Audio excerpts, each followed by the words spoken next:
सभी छात्रों को शुभ मध्याह्न। आज हम देखेंगे हमारी चौथी कविता, तुम गा दो मेरा गान अमर हो जाए। इस कविता के कवि हैं हरिवंश राय बच्चन जी। हिंदी साहित्य के सुप्रसिद्ध गीतकार और हलावाद के प्रवर्तक माने जाने वाले बच्चन जी का जन्म 1907 में प्रयाग के कटरा मोहल्ले में हुआ था। आपने प्रयाग विश्वविद्यालय से अंग्रेजी में एमए और कैम्ब्रिज विश्वविद्यालय से पीएचडी की उपाधि प्राप्त की। कुछ वर्ष आपने भारत सरकार के विदेश मंत्रालय में हिंदी भाषा विशेषज्ञ के रूप में काम किया।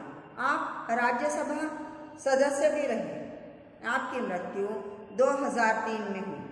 आपकी प्रमुख रचनाएं हैं मधुशाला, मधुबाला, मधुकलश, निशा निमंत्रण, प्रणय पत्रिका, हलाहल, बंगाल का अकाल आदि। प्रस्तुत कविता में अपूर्व संगीत है। वह संगीत प्राणों के तार को हिला देता है। मधुर स्वप्न और मादक कल्पनाओं के साथ मोहक शब्दावली का भी प्रयोग आपकी निजी विशेषता है। समाज के प्रति मनुष्य का दायित्व एवं विश्व के प्रति उदारवादी दृष्टिकोण कवि की जिम्मेदारी के साथ साथ पाठकों के प्रति कृतज्ञता का भाव इस कविता का केंद्रीय विषय है। आपकी कविताओं पर उमर खयाम की रुबाइयों का प्रभाव दिखाई देता है। तो आज की कविता बड़ी मजेदार है बच्चों। ये तुम्हारे हमारे जीवन में, रोजमर्रा के जीवन में घटने वाली घटित घटनाओं के जैसी है। देखो, हमें कोई एक काम बोलता है, हम वह काम बड़ी लगन से, बड़ी दिलचस्पी से, बहुत ही अच्छे से करते हैं। अगर उस काम का कोई वाह कर दे, उसकी सराहना कर दे, उसके बारे में दो शब्द अगर कोई बोल दे, तो हमारा मन एकदम प्रफुल्लित खुश हो जाता है कि दूसरे भी बार हम इतने अच्छे से ही काम करने लगे। अगर हमने जो काम बहुत मेहनत से, बहुत ही अच्छे से निभाया है, कर दिखाया है, अगर सामने वाली उसकी तारीफ ना करे तो हमारे मन में थोड़ी सी तकलीफ होती है। दोबारा कोई काम करने की इच्छा नहीं होती है और हम उतनी लगन से दूसरी बार काम भी नहीं करते हैं, क्योंकि हमने जो भी काम किया, देखो घर में अगर आप माँ का काम कर देते हैं या दादा दादी का काम करते हैं तो आपको दादा बोलते हैं, बस शाना इतवा हुड़गा ಹೇಳಿದ್ದು ಕೆಲಸ ಭಾಳ ಚಲೋ ಮಾಡ್ತಾರೆ। मेरी बच्ची, मेरी नाती, मेरी पोती इतनी अच्छी है कि जो भी काम हम उसे बोलते हैं बड़े लगन से करती है। बहुत अच्छे बेटा, होशियार हो, अच्छे, चलो ऐसे ही अच्छे से काम करो, आप खुश हो जाते हैं। दादा दादी का या मम्मी पापा का काम और एक बार करने के लिए हम तत्पर रहते हैं। तो उसी तरह सभी का है। कवि और कलाकारों में क्या फर्क है बच्चों? कवि और चित्रकारों में जो दृश्य हम सामान्य लोग देखते हैं वह भी वह देखते हैं। हम देखकर खुश हो जाते हैं, कभी खुश होने वाला है, कभी दुखी होने वाला है तो उसको दुख व्यक्त कर देते हैं, वही उस दृश्य को हम भूल जाते हैं। लेकिन कवि और चित्रकार ऐसा नहीं करते हैं। कवि अपनी कल्पनाओं में उन दृश्यों को ले लेता है, भावनाओं की धागों में पूरा कर एक सुंदर सी कविता बनाकर समाज के सामने, पढ़ने वालों के, पाठकों के सामने रख देता है। उससे कुछ सीख देना चाहता है, समाज को बदलने की कोशिश करता है और चित्रकार उसी दृश्य को अपने मन के अंतःस्थल तक ले जाता है और फिर उसे भावनापूर्ण अपनी कला के द्वारा एक पेपर पर, एक कागज पर उतार देता है, उसमें मन के रंगों को भर देता है और सुंदर सा खुशनुमा चित्र हो जाता है। कभी किसी दुखद घटना को देखा, वह भी अपने मन की भावों को लेकर अपनी हाथों की सुंदर कला से अनोखे रंग भरकर उसे दुख का संदेश देने की कोशिश करता है। तो कला, चित्रकार और कवियों में और हमें इतना ही फर्क है, हम देखकर छोड़ देते हैं और वह उसको अपने का विषय बना लेते हैं। तो यहाँ पर कवि बच्चन जी के विषय तो बहुत ही अच्छे हैं बच्चों। आपने ऊपर पढ़ा है, उनके क्या है? मधुशाला, मधुबाला, मधुकलश, निशा निमंत्रण, प्रणय पत्रिका, हलाहल। ये सब क्या है? मधु यानी मिठास, मधु यानी शहद, जिसे आप हानी जैन बोलते हैं वह, और मधु यानी शराब। बहुत ही अच्छे से विषय को लेकर ये किया है। देखो, समाज में जब जब कुछ उथल पुथल हो जाती है, कभी देश के सामने, समाज के सामने ऐसे विषय आ जाते हैं जिसको बदलना बहुत जरूरी होता है। हर कोई अपने तरह से उसे बदलने की कोशिश करता है। कभी अपनी कविताओं के द्वारा समाज की नवी पीढ़ी, युवाओं का मन बदलने की कोशिश करते हैं। जब जब ऐसी समस्याएं आई हैं कि हमारा समाज का नवयुवक जिसके हाथ में देश की बागडोर जाने वाली है, बच्चों आप क्या हो? कल के भविष्य हो, कल का समाज हो, आने वाले समाज के एक नायक के रूप में आपको देखा जाता है। आने वाले पीढ़ी को आप संभालने वाले हैं। समाज की संपूर्ण जिम्मेदारी आप पर है। देश की सभी जिम्मेदारियां आपको निभानी है। देश की बागडोर लेकर उसे अच्छे मार्ग पर ले जाने की कोशिश करना है। इसलिए तो बोलते हैं कि युवा पर ही सब कुछ निर्भर रहता है, क्योंकि होश जोश सब कुछ आपके पास रहती है। वह खुशियां, वह ताकत, वह कुछ बन दिखाने की भावनाएं युवा पीढ़ी के मन में होती है, और इसलिए हमारे देश की जिम्मेदारियां भी युवाओं पर निर्भर है। इसलिए हर वक्त क्या होता है, जनरेशन कोई भी हो, लेकिन समाज की जिम्मेदारी हमारी नवी युवा पीढ़ी संभाले, क्योंकि उनके इतना स्फूर्ति, उनके इतना होश जोश और किसमें नहीं है। इसलिए हमें हमेशा युवाओं पर ही निर्भर हैं और चाहते हैं कि आने वाली पीढ़ी का युवा कैसा हो, सशक्त हो, देश प्रेम करने वाला हो, मातृभूमि की मिट्टी से उसे लगन हो। लेकिन हम आते आते देख रहे हैं बच्चों, पहले हमारे देश में एक गाना गाया जाता था, जहां डाल डाल पर सोने की चिड़िया करती है बसेरा, वहां भारत देश है मेरा। लेकिन आज ऐसा नहीं है बच्चों। हमारी चिड़िया तो यहाँ जन्म लेती हैं, खा खेल कर बड़ी होती हैं, ज्ञान लेती हैं, ज्ञान से परिपूर्ण होती है और दाना चुगने मात्र विदेशों को जा रही है। देखो हर किसी के मन में वही है, विदेश में जाना है। भारत की डालियां खाली हो चुकी है बच्चों, खाली हो रही है, क्योंकि आपको पता होगा हमारे भारत में जितनी सुंदरता है मन की, जितना कौशल्य है, जितनी बुद्धिमत्ता है, शायद ही किसी देश में। हजारों वर्ष पूर्व जब कोई अत्याधुनिक व्यवस्थाएं नहीं थी, तब भी हमारे ऋषि मुनि बड़े बड़े ऑपरेशनों को सहजता से निभा लेते थे।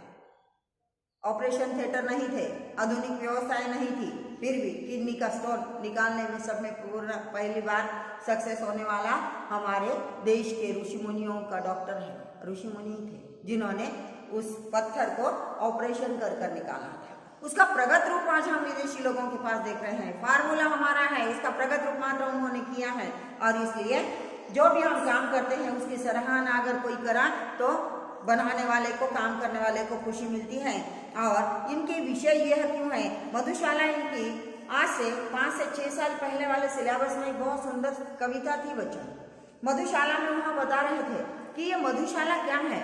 आज हम लोग समझते हैं कि शराब की दुकान एक बहुत ही खराब चीज है, लेकिन उसको कवि ने सुंदरता बताया है, क्योंकि मंदिर, मस्जिद, गुरुद्वारा में जाने वाले लोग मात्र अपने अपने धर्मों की भावनाओं को वहां व्यक्त करते हैं। मेरा धर्म यह है, मेरा धर्म यह है, मेरा धर्म यह है बताने वाले हैं, लेकिन मंदिर, मस्जिद, गुरुद्वारा में जाकर अपनी प्रार्थनाओं को खत्म करने के बाद पंडित, मौलाना, पादरी, यह सब कहाँ जमा हो जाते हैं? मधुशाला में। शराब की दुकान में एक ही टेबल पर बैठकर एक ही ग्लास से वह शराब पीते हैं। इस मधु का रस मजेदार तरीके से लेते हैं। यहाँ कोई भेद नहीं होता, यहाँ कोई पादरी नहीं, यहाँ कोई पंडित नहीं, यहाँ कोई मौलाना नहीं, यहाँ सब एकत्रित आ जाते हैं। तो वह बता रहे थे कि मंदिर, मस्जिद, गुरुद्वारा में हम अपने भावनाओं को हमारे उनको बांट लेते हैं, लेकिन मधुशाला एक ऐसी चीज है, यहाँ सबको एकत्रित लाती है, भावनाओं को एकत्रित कर देती है, मन मुटाव मन के मैल को धो लेती है। तो बताओ क्या अच्छा है? तो इस तरह की सुंदर भावनाओं को लेकर इनकी कविताएं बनाई हैं। आज का है तुम गा दो मेरा गान अमर हो जाए। यहाँ बताएंगे तुम गा दो मेरा गान अमर हो जाए, मेरे वर्ण वर्ण विशंखल चरण चरण भरमाए, गूंज गूंज कर मिटने वाले मैंने गीत बनाए। बता रहे हैं कि हे पाठकों, मैं तुम्हारे लिए नवी नवी सुंदर सुंदर कविताओं को बनाकर आपके पास भेजते रहता हूँ। अगर आप में से किसी का एक भी कोई सराहनापूर्ण पत्र आ गया, अगर किसी ने मेरी सराहना की कि चलो यह कविता तो बहुत अच्छी है, तो मैं दूसरी बना सकता हूँ। बता रहे हैं कि मैंने इन कविताओं को कैसे बनाया है। मेरे वर्ण वर्ण विशंखल, पहला वर्ण यानी रंग और दूसरा यानी हमारी समाज की व्यवस्था बच्चों, समाज की व्यवस्था 4 वर्णों पर आधारित थी। पहला ब्राह्मण, वैश्य, क्षत्रिय और शूद्र, इन चारों व्यवस्था, चारों वर्ग पर रहने वाली यह वर्ण यानी अलग अलग इनको समाज की जिम्मेदारियां दे दी थी। दूसरा वर्ण यानी रंग संगति। पहला वर्ण है जो हमारे समाज की व्यवस्थाओं का था और दूसरा वर्ण जो है तो रंग का है। बता रहे हैं कि इन समाज की जिम्मेदारी जिन 4 वर्गों को दी थी उनको और रंग को, इन दोनों की मिलावट से तो सुंदर समाज की रचना की है। श्रृंखलाएं ने एक में एक जुड़ी जाने वाली कड़ी, चैन जिसे बोलते हैं हम। मेरे वर्ण वर्ण भी शंखल चरण चरण भरमाए। चरण यानी दिन के 8 प्रहर होते हैं बच्चों, 4 चरण होते हैं। तो बता रहे हैं चरण यानी सुबह, दोपहर, शाम और रात। तो यह चरण यानी दिन के हिस्सों को चरणों में बांट दिया गया है। और चरण यानी कदम, चरण चरण बता रहे हैं मैंने दिन के चरण को भी इसके साथ लिया है, मेरे बढ़ते कदमों को भी इसके साथ लिया है। भरमाए यानी इसमें भर दिया है।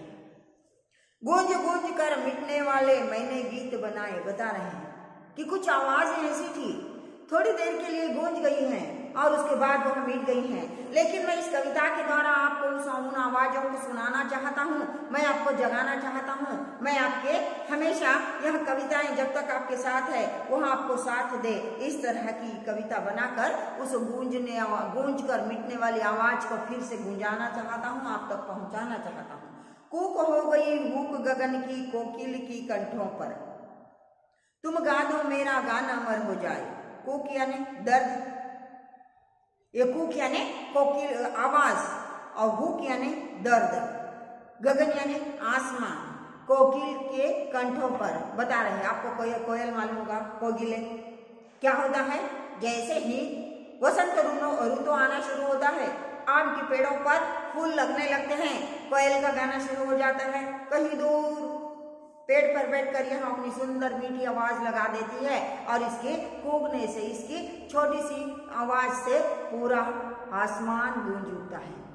सभी को, बड़े बूढ़े छोटे बड़े सबको अपनी ओर यहाँ आकर्षित कर लेता है। बता रहे हैं कि उसको कोयल की एक छोटी सी पंछी की आवाज से जैसे उसमें वह ताकत है, निसर्ग ने उसे वहां दे दी है कि वह अपनी मधुर मंजुल सुरीली आवाज से हम सब का लक्ष्य अपनी तरफ ले लेती है। लेकिन कूक हो गई हूक गगन की, कभी कभी इस कोयल की कूक में भी, इसके आवाज में भी दर्द भरा होता है। कोकिल की कंठों पर तुम गा दो मेरा गाना अमर हो जाए। बता रहे हैं कि कोकिल की आवाज हम कोयल की आवाज हम कभी तो सुनते हैं, लेकिन फिर से हम आनंदित हो जाते हैं। उस तरह मैं आपको गूंज कर मिटने वाली आवाजों को कोयल की आवाज की तरह आकर्षित करना चाहता हूँ, तुम तक पहुंचाना चाहता हूँ। जब जब जग ने कर फैलाए मैंने कोश लुटाया, रंग हुआ मैं निज निधि खोकर जगती ने क्या पाया। बता रहे हैं कि मैंने जगत में जब जब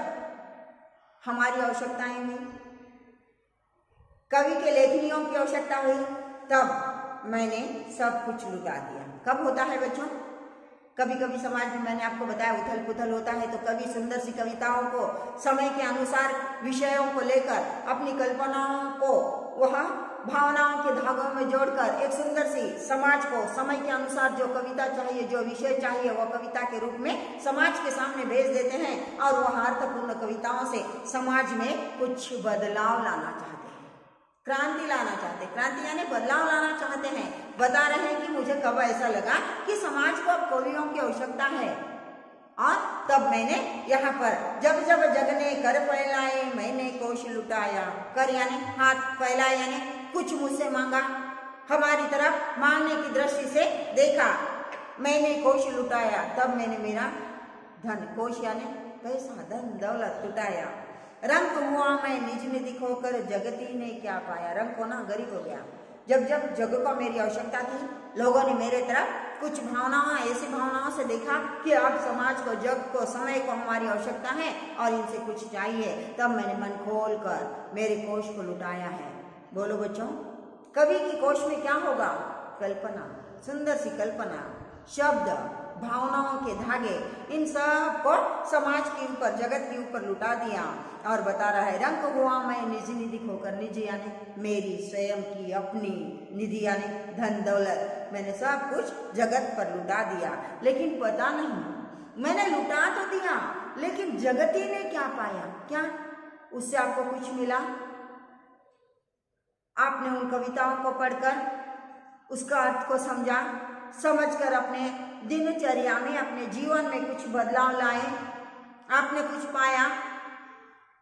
पूछ रहे हैं मैंने तो दे दिया, मैंने तो लुटा दिया, मैं गरीब हो गया, मैंने अपनी दौलत को समाज या जगत के ऊपर न्यौछावर कर दिया, लुटा दिया, दे दिया, लेकिन जगती ने क्या पाया? भेंट न जिसमें कुछ खोऊं पर तुम सब कुछ पाओ, तुम ले लो मेरा दान अमर हो जाए, तुम गा दो मेरा गान अमर हो जाए। पता नहीं, मुझे उसके बदले में कुछ नहीं चाहिए। भेंट यानी हम किसी को गिफ्ट देते हैं, उसके बदले में कोई हमें रिटर्न गिफ्ट देता है, वह थैंक्स होगा, खुशियों की एक हंसी होगी।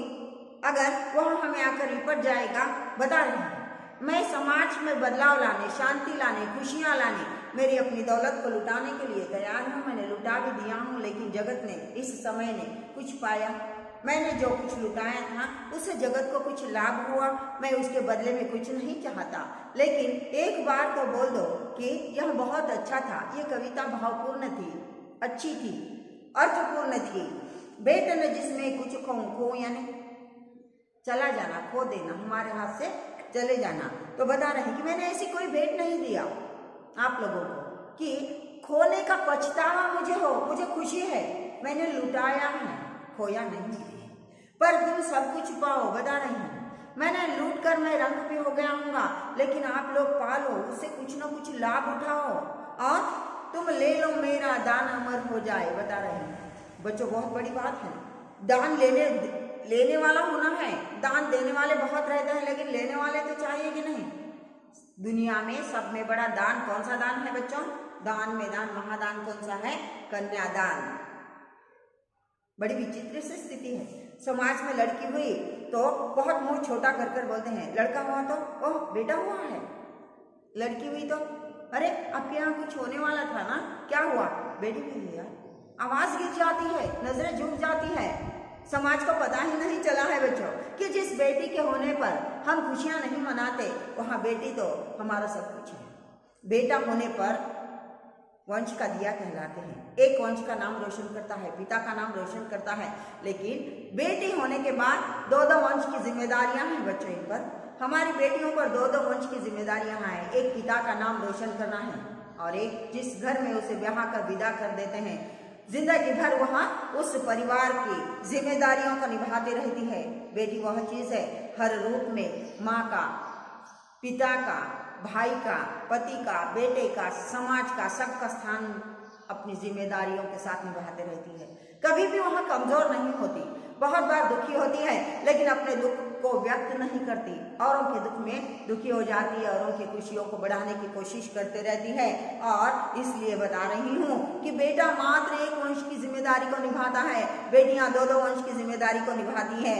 और इसलिए सब में बड़ा दान कौन सा है बच्चों? कन्यादान। क्योंकि गाड़ी, बंगला, धन दौलत यहाँ तो हमने कमाए हुए होते हैं, यहाँ देने में हमें ज्यादा तकलीफ नहीं होती। लेकिन जिस जिगर के टुकड़े को, नन्ही सी जान को इतनी रहने से इतना बड़ा कर कर पाल पोस कर हम किसी औरों के हाथों में दे देते हैं और फिर हम वहाँ पर आए हो जाते हैं। वह लोगों से पूछकर उनकी अनुमति लेकर हमारे घर ले आना होता है। वह जितने दिन बोले उतने ही दिन हमारे घर बेटी रह सकती है। इसलिए यह हमेशा पराया धन कहलाया है। यह हमारे यहाँ चंद दिन की मेहमान रहती है और इसलिए आपको पता होगा कि हमारे घर में बेटियों को कितना स्नेह और प्यार से पाला जाता है। तो बता रहे हैं कि तुम ले लो मेरा दान अमर हो जाए। सब लोग दान ऐसे ही नहीं लेते हैं बच्चों। दान लेने से पहले देने वाला कैसा है, इसने ईमानदारी मेहनत से कमाया हुआ है, क्या कुछ काले धंधे कर कर है? अगर इसका कमाने का तरीका सही नहीं है तो उसके पाप कर्म हमारे साथ आ जाएंगे। इसलिए लोग उसका दान लेने के लिए डरते हैं। अगर दान देने वाला पुण्यवान है तो भाग भाग कर उसके दान लेने के लिए खड़े हो जाते हैं। इसलिए कवि बता रहे हैं कि तुम अगर मैंने जो दान दिया है, शब्दों का, कविता का दान दिया है, अगर उस दान को समाज स्वीकारेगा तो मेरा दान अमर हो जाएगा, तुम गा दो मेरा गान अमर हो जाएगा। गान यानी मैंने जो छोटी छोटी कविताएं आपको सुपुर्द की है, लिख कर आपके पास समाज के लिए भेजी हैं, उसको अगर आप एक बार तो पढ़ लेते हैं तो मेरी कविता सफल हो जाएगी, अमर हो जाएगी। सुंदर और असुंदर जग में मैंने क्या न सराहा, इतनी ममता मई दुनिया में मैं केवल अनचाहा। बता रहे हैं बहुत ही मजेदार है बच्चों, बता रहे हैं कि सुंदर और असुंदर, सुंदर और असुंदर जग में मैंने क्या न सराहा। लोग बड़े मजेदार हैं बच्चों, जब हम कुछ काम अच्छा करते हैं बहुत सराहना करते हैं, बहुत सराहना करते हैं। हजारों काम अच्छे करो बच्चों और एक छोटी सी भूल कर दो, जमाना जगत दुनिया संसार इसी का नाम है बच्चों। इस सब अच्छाइयों को भूल जाता है, याद क्या रखता है, हमारी छोटी सी एक पल की गलती को।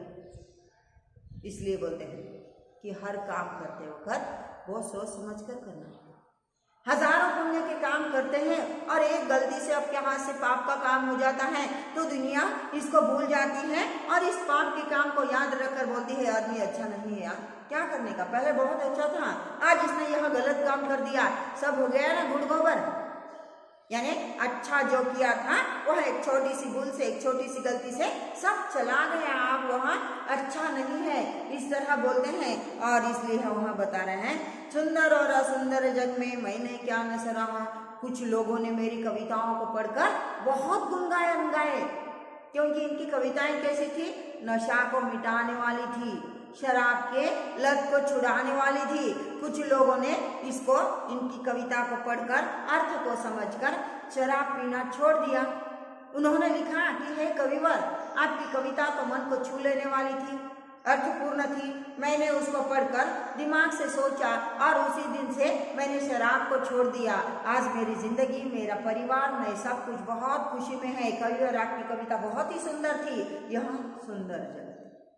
असुंदर ने क्या किया, अरे कवि कैसे हो यार, ना खुद पीते हो ना औरों को पीने देते हो, जरा एक बार पीकर तो देखो कि पीने में क्या मजा है। खुद भी नहीं पीते हो और पीने वालों को ज्ञान बांटने आए हो, यह असुंदर है। कुछ बहुत गुणगान करते हैं और कुछ ज्यादा ही गुणगान करते हैं, कुछ फूल चढ़ाते हैं और कुछ फूल चढ़ाते हैं। तो बता रहे हैं कि ये जगत ही ऐसा है, कब यह हमारी सराहना करेगा और कब हमें यह दुत्कार देगा, कब यह हमें गालियां देगा, इसका कोई पता नहीं है। मैंने यह सबको देखा है, कभी मुझे सराहा गया है, कभी मुझे गालियां बकी गई है, कभी मुझे दुत्कार मिली है, कभी मुझे स्नेह और प्यार मिला है। इतनी ममता मई दुनिया में मैं केवल अनचाहा। बता रहे हैं कि इतनी प्रेममयी दुनिया है, कभी सराहती है, कभी गाली देती है, कभी कुछ करती है, तो इतने बड़े दुनिया में मैं अनचाहा कैसे रह सकता हूँ। मैं कवि हूँ, मैं हर किसी के सामने रहता हूँ, कभी कभी तो मेरे साथ ऐसा हुआ होगा, कुछ लोगों ने मुझे बहुत अच्छे से सराहा होगा और कुछ लोगों ने मुझे गालियाँ भी बकी होगी, मैं कैसे अनचाहा रह सकता हूँ, मैं इनका चाहने वाला ही हूँ। देखूं अब किसकी रुकती है मुझ पर अभिलाषा, तुम रख लो मेरा मान अमर हो जाए, तुम गा दो मेरा गान अमर हो जाए। बता रहे हैं मैं सोच रहा हूँ, कुछ लोगों ने मुझे सराहना की, गुणगान किए, कुछ लोगों ने मुझे गालियां दी, लेकिन मैं आप देखना चाहता हूँ कि गालियां देने वाले मुझे बहुत पसंद करते हैं या मेरी सराहना करने वाले मुझे बहुत पसंद करते हैं। अब मैं देखना चाहता हूँ, देखूं अब किसकी रुकती है मुझ पर अभिलाषा। अभिलाषा यानी आशा, कौन आशा करता है, गुणगान करने वाले मेरी अगली कविता आना, इस आशा पर मेरे तरफ देखते हैं, या गालियां बकने वाले ऐसी आशा करते हैं कि कवि अभी कभी कविताएं नहीं लिखे, अगर लिखे तो हमारे शराब को, हमारे नवा युवा पीढ़ी को कुछ संदेश देना छोड़ दे। कौन है मेरे तरफ खड़े रहने वाला, देखता हूँ, तुम रख लो मेरा मान अमर हो जाए। बता रहे हैं कि कौन है मेरा मान रखने वाला, मुझे और कविता बनाने के लिए प्रोत्साहन करना चाहते हो क्या, मेरी कविताओं को रुकाने के लिए मैं आपके मन में आशा है, यह दोनों में से किसकी आशा ज्यादा मुझ पर है, मैं देखना चाहता हूँ। दुख से जीवन बीता फिर भी शेष भी कुछ रहता, जीवन की अंतिम घड़ियों में भी तुमसे यह कहता। बड़ी मजेदार है बच्चों, देखो हमारे आपके किसी के घर में दादी लोग हैं, बहुत जीवन से परेशान है, ऐसा बोलते, उठते बैठते बोलती है भगवान उठा ले रे बाबा, मुझे उठा ले बोलते रहती है। हम सब बोलते हैं क्या हुआ है दादी, क्यों इस तरह बोलती रहती हो? नहीं बाबा, बस अभी क्या बचा है, मैंने मेरे जीवन को बहुत सुंदरता से जी लिया है। तब तक कोई तो आकर बोलता है, दादी पोता आया है, डॉक्टर होकर आया है। खुश हो जाती है दादी, हे भगवान, आज तक मौत मांग रही थी और एक 2 साल बचा दे। मेरा पोता डॉक्टर बनकर आया है, मेरी पोत बहू से 4 निवाले खा लूं, उसके भी सुख चैन को देख लूं और फिर मैं आंखें मूंदूंगी। भगवान, अभी तक तो हर दिन मरने के लिए सुबह से शाम तक जब रटती रही, भगवान उठा ले उठा ले उठा ले। जैसा ही पोता आया है, आस बढ़ गई जीने के लिए, फिर कुछ समय मांग रही है।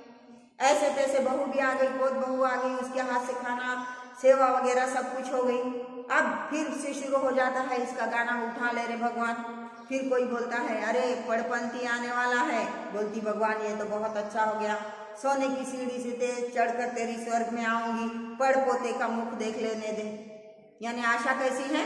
दुख से जीवन बीता, दिन भर बोल रही है कि अब मेरा कुछ नहीं विशेष यानी बाकी। हमारे जीवन में कितने भी दुख दर्द रहो बच्चों, लेकिन मनुष्य में एक आशा बाकी रहती है, आज का दिन मेरा दुख से बीता, लेकिन कल तो मेरा अच्छा आएगा। कल की राह देखते देखते देखते देखते हमारा जीवन बीत जाता है। अंतिम समय के 2 पल तक मनुष्य यही सोचता है कि अब तक तो भगवान ने मेरे जीवन में बहुत सारे दुखों को लिखा था, अब अंतिम पल तो भी खुशियों का आएगा, ऐसी कोई खुशी का संदेश आएगा। जीवन की अंतिम घड़ियों में भी तुमसे यह कहता, बता रहे जीवन के अंत तक। देखो बहुत मजेदार होता है, ऐसे कई किस्से सुने जाते हैं कि कोई एक मृत्युशैया पर पड़ा है, अब जाता है कि तब जाता है, परिवार के सब लोग आसपास खड़े होते हैं, बस 2 पल की घड़ी है, कब इनकी जीवन ज्योत मिट जाएगी पता नहीं होगा। सब दुख आवेग में रहते हैं और तब तक यहाँ किसी की राह देखते हैं। इनकी जो मृत्युशैया पर लेटा है उस मनुष्य की बेटी हो, बेटा हो, चाहने वाला हो, उसे बहुत पसंद करने वाला हो, कोई दूर देश से या दूर से आने वाला हो, उसकी राह देखते रहता है। बड़े बड़े मृत्युशैया पर बड़े बड़े सोचते रहता है कि जीवन के अंतिम क्षण में एक खुशी की ऐसी संदेश आ जाए और वह खुशी को आंख में बंद कर ही मैं इस दुनिया से विदा हूँ। अंतिम समय है, पल है, भगवान को वहां भी खुशियां मांगते रहते हैं। दुख से जीवन बीता फिर भी शेष अभी कुछ रहता, जीवन की अंतिम घड़ियों में भी तुमसे यह कहता, क्या कहता? तुम गा दो मेरा गान अमर हो जाए। सुख की एक सांस पर होता है अमरत्व निछावर, तुम छू दो मेरा प्राण अमर हो जाए, तुम गा दो मेरा प्राण अमर हो जाए। बता रहे हैं कि यह कैसा जीवन है मनुष्य का। जीवन भर दुखियों दुख दुख दुख ही सहा है, लेकिन अंतिम क्षण में अगर एक खुशी की घटना सुन लेता है तो जीवन भर का दुख उस पर निछावर हो जाता है। खुशी की बात ही ऐसी है बच्चों, बहुत सारे दुखों को झेलने के बाद एक सुखद घटना अगर मनुष्य के जीवन में आ जाती है तो जीवन भर के भूले सहे हुए दुखों को मनुष्य भूल जाता है, पल भर की खुशियों में जिंदगी को लुटा लेता है, खुश हो जाता है। और बता रहे हैं कि सुख की एक सांस पर होता है अमरत्व निछावर।